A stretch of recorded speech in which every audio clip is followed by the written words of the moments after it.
Hello, everyone. This is Dorie Clark, and we are here with our weekly Newsweek interview show, Better, where we speak with authors, with business leaders, and other great thinkers about ways to improve your life on an everyday basis.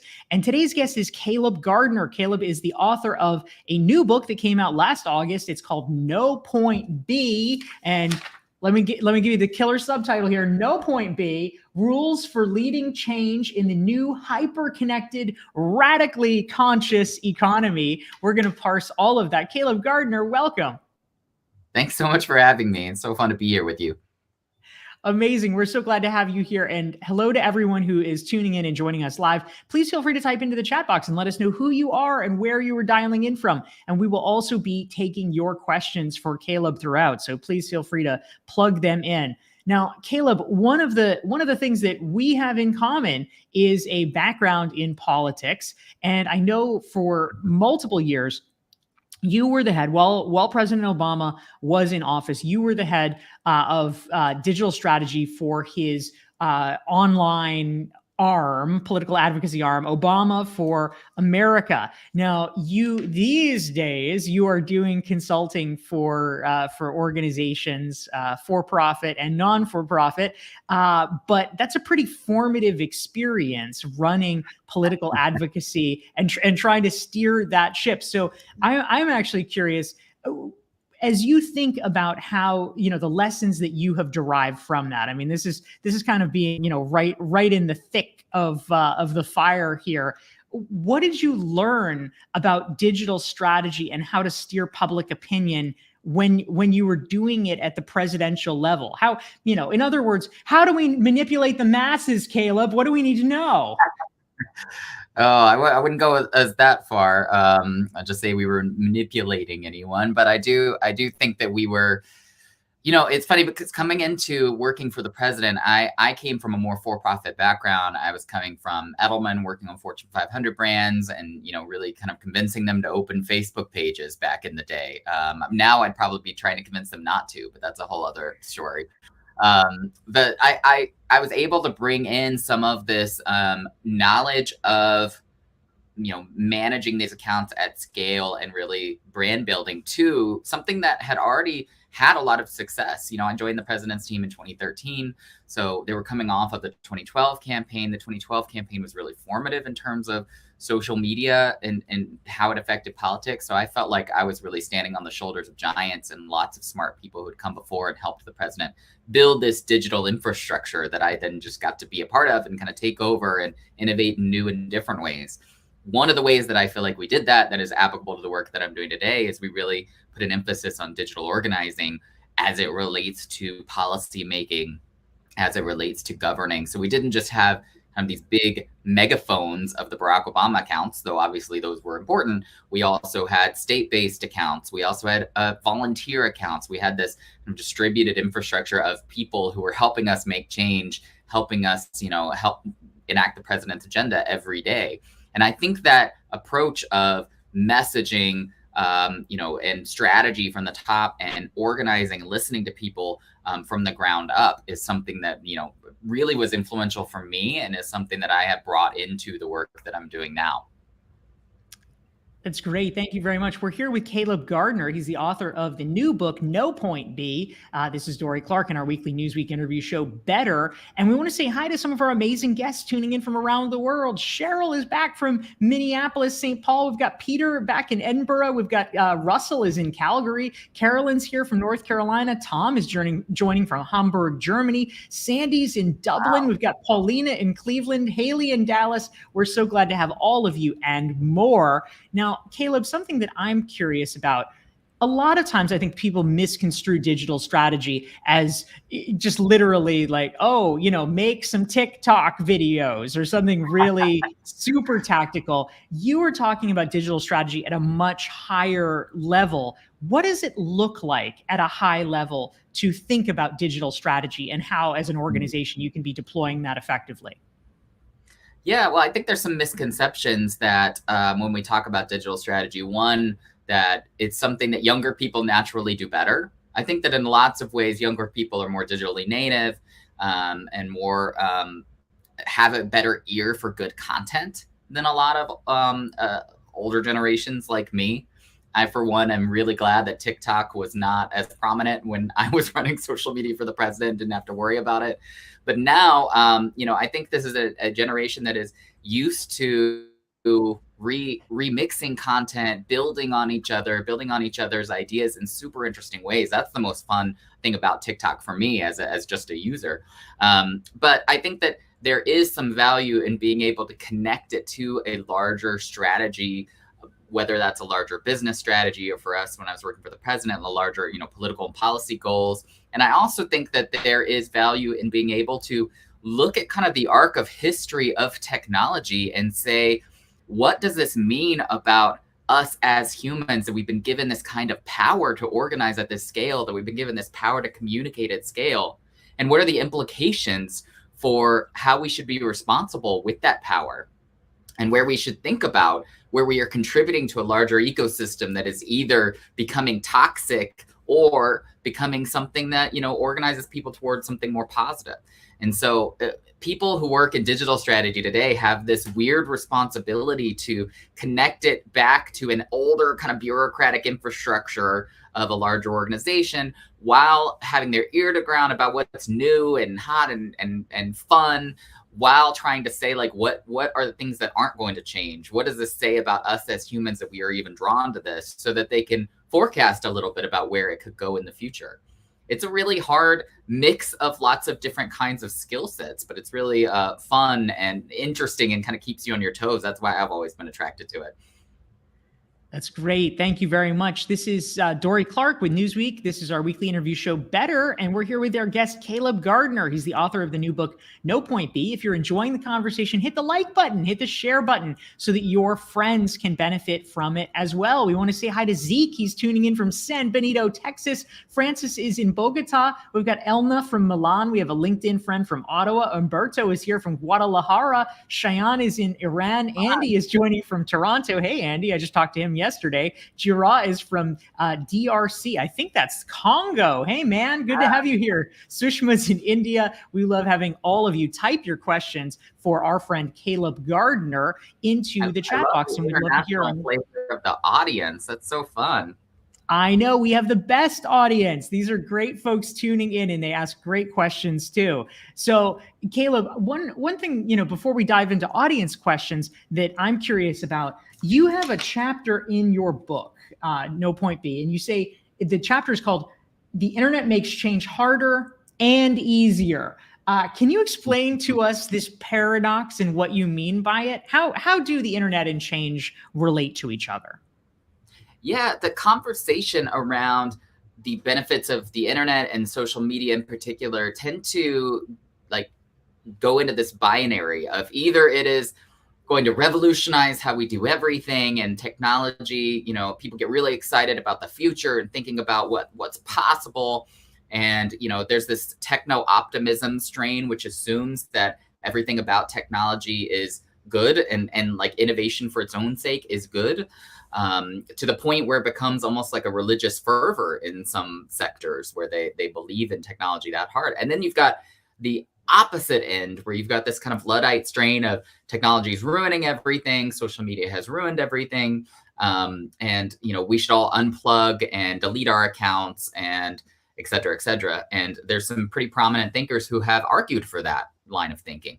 I take a lot more nuanced approach. I think that there has been a lot of evidence in the last few years that technology for its own sake is not necessarily good, that the companies that run a lot of the technology that runs our lives are, ultimately trying to make money, trying to figure out new revenue streams, don't always have their users' best interest in mind, and don't always have the unintended consequences of how technology affects society in mind, and don't design for that first. And so the Luddites have a lot of proof points to be able to point to about how social media and technology has ruined our lives. But also the optimists have a lot of things to point to about, how it's made medicine better, how it's made organizing better. We were just talking about organizing more easily, and it's helped marginalized communities in a lot of ways be able to organize. It's helped people have a voice in countries that were oppressed before, didn't have outlets. There is we can look at what's made it better and still critique how it could be better. And I think that was the point that I was making is, if we are looking to make any kind of change, whether that's community-driven change, whether it's organizational change, we have to operate within a system that is not perfect, that does need to be critiqued itself and made better. But similar to democracy, which is also a system within which we operate that is not perfect, or capitalism, a system within which we operate, which is definitely not perfect, we can make the system itself better, more equitable, more inclusive, safer for marginalized communities, while using those tools to advance goals that are more progressive and inclusive, et cetera, et cetera. We have to both individualize what we are trying to accomplish and take a step back and look at the system itself and how it can be better. Yeah, that's great. Caleb Gardner is here. He's the author of the book No Point B. This is Dorie Clark. And Caleb, we have some great questions that are coming in from our audience. And Annette has one. She's in Southern California. She wants to know, how do you fuse the various perspectives, content, strategy, and the aspects of power, fun, and responsibility? I mean, basically, the work that you're doing with digital strategy is at the intersection of a lot of different areas. You have to be almost a kind of Renaissance person to be good at it. And I can imagine it would be a little bit challenging because you really have to hone the skills of a generalist. How do you think about balancing all of those things? Yeah, what a great question, Annette. I mean, I would say that you're totally right that people who work in digital strategy have to fuse together a lot of different kinds of skill sets that historically had been a little bit more siloed.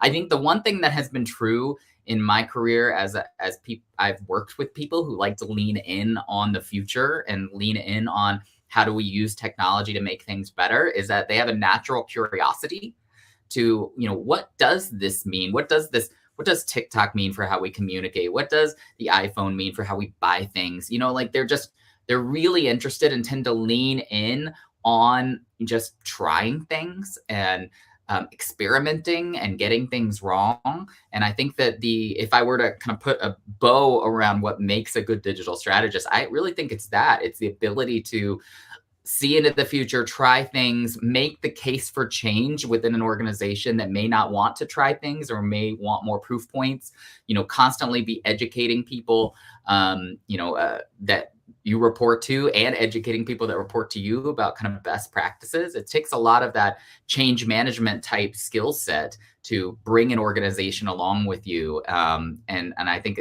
that's what makes it really fun, though, because you are constantly like having to learn new things. And as a naturally curious person myself, I find that really fun and interesting, and it keeps me on my toes. So if you find that kind of thing fun and inspiring, I think that's how you mix in the like what's frustrating about it with, what's fun.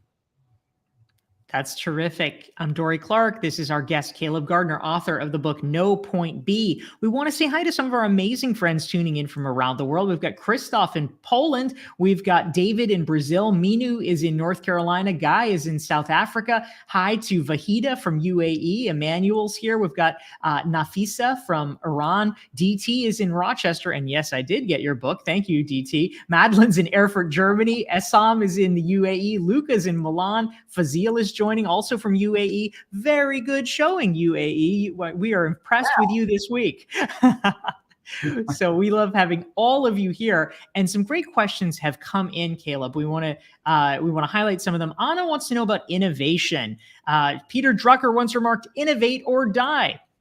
We have all kinds of changing circumstances here, but I am curious, especially with digital strategy. This is a place where I think you probably have to really thread the needle between going for the next new thing, the next big thing, and jumping on it so you're not too far behind, but also recognizing you can't jump on everything. And there are also evergreen structural principles you need to be following. How do you actually figure out what the right balance is so that you're not wasting all of your energy and efforts on, oh my gosh, Google Plus, let's do that? How do you think about all these things? Throwback.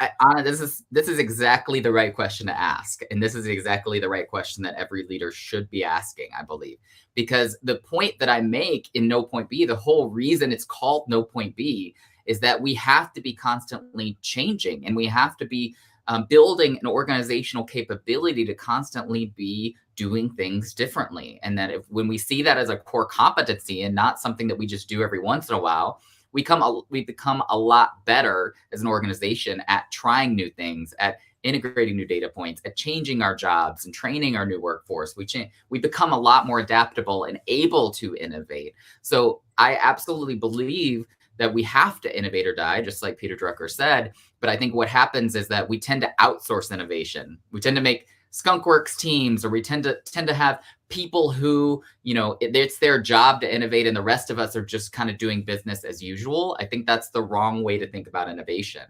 Yes, we have to be making investments on different time horizons, right? Like we need to be protecting our core business while trying new things, while trying to do moonshots or things we're not sure are going to work. Like we don't want to put all of our eggs in one basket of something and gamble the whole business. Of course not. But we need to be able to adapt faster when things are working and be able to pull those things through and teach people how to do their job differently faster than most of us are doing right now. Yeah, absolutely. Thank you very much.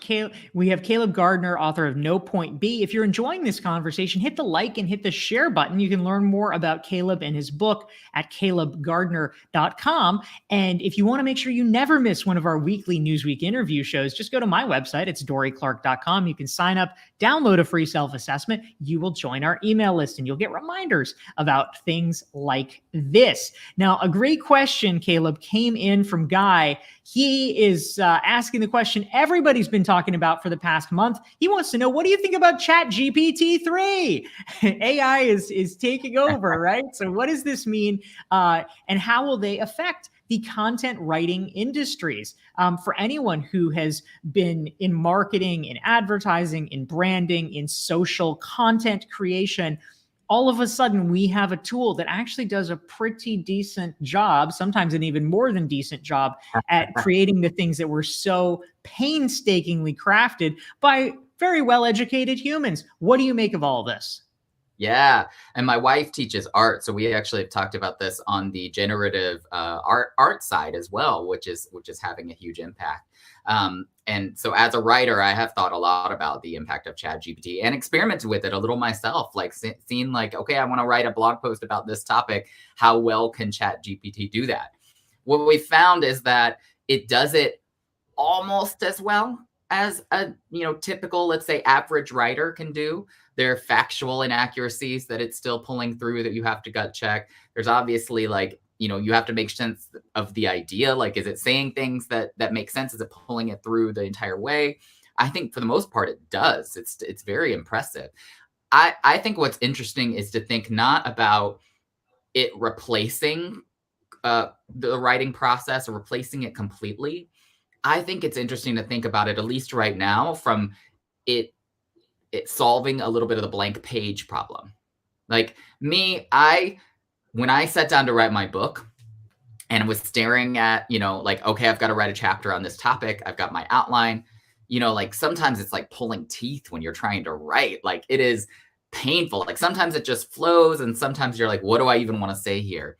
And I think what ChatGPT could do in those situations is actually get you a solid first draft, or something that is a more workable outline than you could have come up with yourself. And then you can play around with that idea. You can mold it like clay and make it your own. I think there is a danger of losing your own voice if you rely too much on the AI's voice. So that's something to consider. I also think there's a danger of us losing the ability to work with the blank page and what that forces our brain to do in terms of creativity. Like if we're only relying on regenerated ideas, which is really what ChatGPT is, right? Like it's learning from all of us and then it's kind of regenerating from that. Where does originality play in? And do we start to lose that spark of originality if we're leaning too hard on, somebody solving that blank page problem for us? So maybe in the future, it will completely replace some, especially short bits of writing, like you pointed out, marketing content, for example, where you really only have to write a few sentences and you want to get it out and you don't have to sit down and write it yourself. From what I've seen, it's still not, it doesn't quite meet the threshold of being creative enough, I think, to do that well, but I think it'll get there. But I think it's going to take a lot longer to get to the longer form, like really replacing a voice of a person who's trying to write something longer. But I'm definitely paying attention to it. I think it's super interesting. I'm trying not to be threatened by it as a writer. And I think when I've, seen other people talk about it too, they're trying to figure out how to incorporate it into their process or at least understand it. So, we'll see. It's going to be exciting. Yeah, absolutely. I'm definitely following ChatGPT 3 very closely as well. And we want to say hi to our amazing viewers tuning in. We've got Bree from Knoxville. We've got Gail in North Carolina. We've got Adam in the great Washington, D.C. And Claudio's tuning in from Argentina. We love having every single one of you here. We're here with Caleb Gardner, author of No Point B. And some great questions are coming in, Caleb. We have one that has come in from Francis that wants to know about digital strategy as regards to small companies. If you are the owner of a small firm and you're trying to think about digital strategy, often we might imagine, a big Fortune 500 company, their digital strategy is going to be so extensive. They're going to be on every platform. They're going to have paid advertising. They're going to have the ability to do anything and everything. But if you are a person that is running a business and it is not a Fortune 500 company, clearly you need to be doing something digital. But how do you actually triage and identify ways to figure out what you should and shouldn't be doing? How does it play out for smaller businesses? Yeah, I've gotten a lot of these questions over the years from people who are small business owners who are friends of mine or potential clients, or people that, again, like you said, don't have the resources of a larger company. And a couple of things that I always tell them. One is that focus on the things that have the most value for you. Don't spread yourself too thin. One of the mistakes that I find is that people try to do everything at once. They have their website, but then they also try to launch a newsletter, and they try to be on every social account possible, and they try to run ads, and really all those things could be good, but not all of them are going to have the same amount of value. Like if you think of the Pareto principle of, 20% of your efforts brings 80% of your value, we'll find what 20% are for you and then focus on those things and make it be okay that you don't, as a small business, have an active Twitter presence, right? Like there's things where you can make compromises and it's totally okay. Don't spread yourself too thin. And then related to that, I would say that when you find that 20% of things that really work for you, there are ways that you can automate them, that you can, find tools that let you manage multiple things at once. So you don't have to spread yourself too thin just from a content management standpoint. Maybe one day ChatGPT will actually be one of those tools that you lean on to create things for you because you don't have the time to be super creative or always doing your own copywriting. Who knows? Microsoft is actively talking about building that into a lot of their products right now, which I think is a really interesting development. But for now, you've got things like HubSpot, you've got things, that are basically a suite of tools that allow you to do multiple different things, build all your analytics and your management of content into one place. So you don't have to, really be doing a lot over in multiple different places. So, as a small business owner, your most precious resource is your time. I know you know this. So protect it and, focus on the things that really matter to you. Yeah, that's terrific. Caleb Gardner, author of No Point B, is here on our weekly Newsweek interview show, Better. I'm Dorie Clark. Now, you were touching a moment ago, Caleb, on something that I wanted to go deeper into, which is the importance of newsletters. This is something that is not considered particularly sexy these days because it is certainly not new. But I know that this is one of the drums that you like to beat. I agree with you. Can you talk a little bit about how you think about email newsletters and what the role of them is? Yeah, I think it's one of the most powerful tools that there are. I've thought that for a long time, for the simple fact that, we were talking earlier about what's human about the different tools and how we apply them. If you think about what we say when we subscribe to an email newsletter, we're basically inviting someone into a very private digital space, which is our inbox. Almost every other digital experience is very public, like every time you post something on social or every time you're, sharing something, that is an act of coming into a public space to have a conversation. Whereas when you're subscribing to something, you're saying, I see value in this thing. I want to invite it into a private space. It's almost the difference between going out to coffee with one of your friends and having a back and forth conversation versus inviting them into your house where there's an expectation of intimacy. There's an expectation of asks that can be made of each other. There's an equity trade-off. So I think that the reason why email has continued to be valuable is that you can make more direct asks. I mean, there's a reason why we made so much money off our email program, but not so much our social program. But our social program helped build our email program, et cetera, et cetera. So I would say that the other thing that has made email newsletters in the last few years really popular is that there are new audience building tools that allow you to monetize those email newsletters, like Substack, et cetera, that have made email not just a channel, but its own audience or its own community around that email newsletter. And journalists have been able to take advantage of that, for example, to basically build their own tiny newsroom where they've got back and forth with an audience. They've got an audience that's contributing monetarily because there's new tools to be able to contribute monetarily. And they can really go deep on a niche subject matter. So I'm still bullish on them. I think that email is a place that has needed innovation for a really long time. And I still think there's lots of things we can do to be more innovative to both as emailers and people who receive email. Yeah, amen to that. That's great. We're here with Caleb Gardner, author of No Point B. We have amazing friends tuning in from around the world, like Diana from gorgeous South Carolina, Telma from Brazil, Dawit is here from Ethiopia. We love having every single one of you. We're here every Thursday at noon Eastern, 9 Pacific, 5 o'clock in London. Now, Caleb, in your book, No Point B, you actually lay out 9 principles for the next generation of leaders. We're short on time, so I certainly won't ask you to name all 9, notably also because I know from personal experience, having written my books, remembering the 9 principles, like you wrote that a long time ago. That's a lot for a pop quiz. But can you share 1 or 2 with us that you think are some of the most important that we need to be keeping in mind if we want to be successful leaders in the digital age?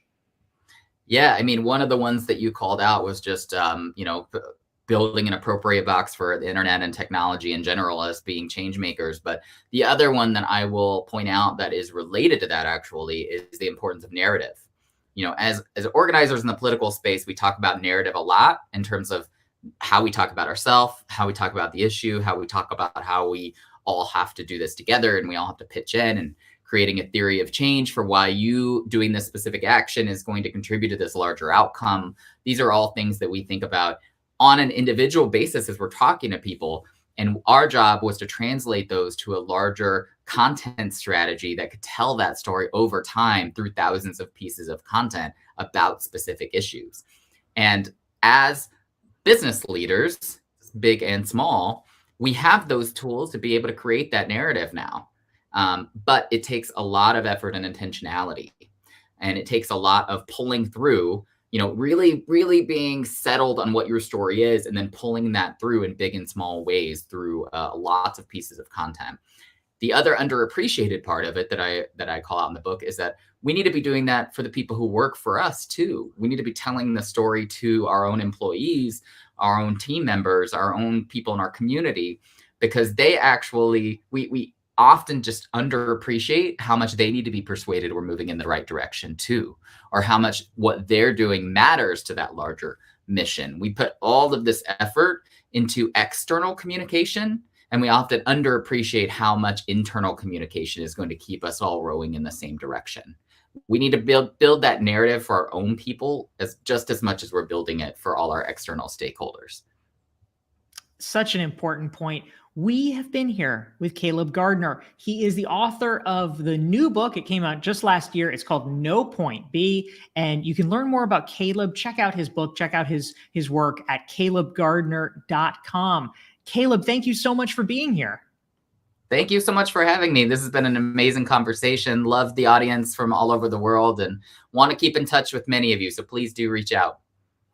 That's wonderful. I'm Dorie Clark. This is Better, our weekly Newsweek interview show. Thank you to Caleb Gardner. Thank you to all of you for tuning in, and we will see you next Thursday. Take care.